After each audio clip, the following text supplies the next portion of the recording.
ছাত্র জনতার গণ আন্দোলনে আইনশৃঙ্খলা বাহিনীর গুলিতে শহীদ হন রিকশাচালক কমর উদ্দিন।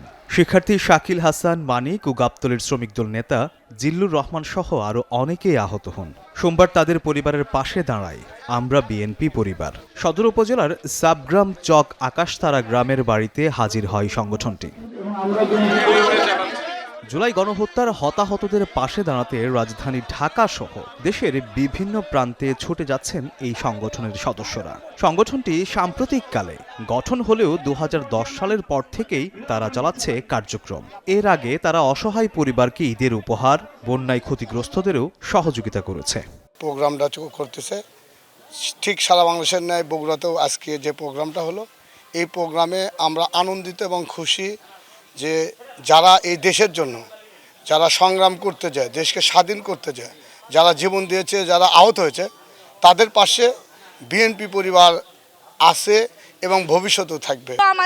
আমাদেরকে দেখুক, তারা আমাদের পাশে থাকুক, আমরা তাহলেই খুশি হব আর কি। আর হ্যাঁ, তারেক রহমান জিন্দাবাদ। তিনি আমাদের গ্রামেরই লোক, আমাদের দেশের লোক।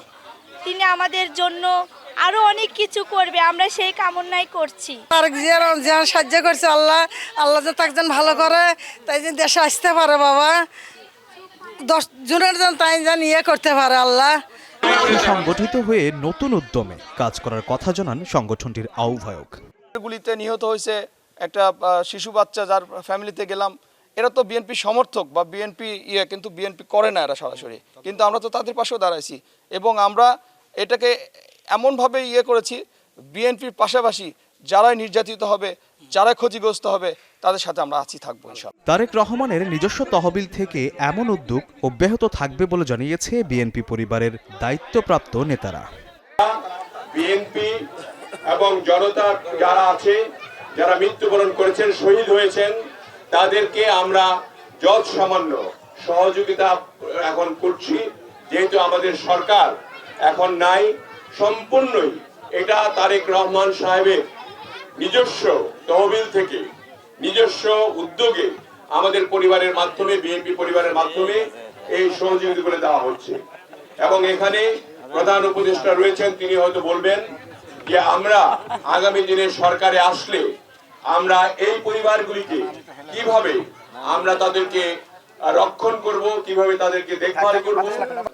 সকল রাজনৈতিক কর্মকাণ্ডের পাশাপাশি দল এবং দেশের যে মানুষ গণতান্ত্রিক সংগ্রাম এবং জুলাইয়ের যে গণবিপ্লব, যেটি 5ই আগস্টের স্বতঃস্ফূর্ত বিজয় অর্জন করেছে, এখানে যারা নিহত হয়েছেন, শহীদ হয়েছেন, যাদের হাত পা হারিয়েছেন, চোখ হারিয়েছেন, সেই সমস্ত গুরুতর আহতদের তিনি সবসময় খোঁজ খবর রাখেন এবং তাদেরকে তিনি সহায়তা করার জন্য উদ্গ্রীব থাকেন। শুধু শহীদ পরিবার বা আহতদের পাশে নয়, নিপীড়িত নির্যাতিত মানুষের পাশে দাঁড়াচ্ছে এই সংগঠনটি। Desk report, news 24।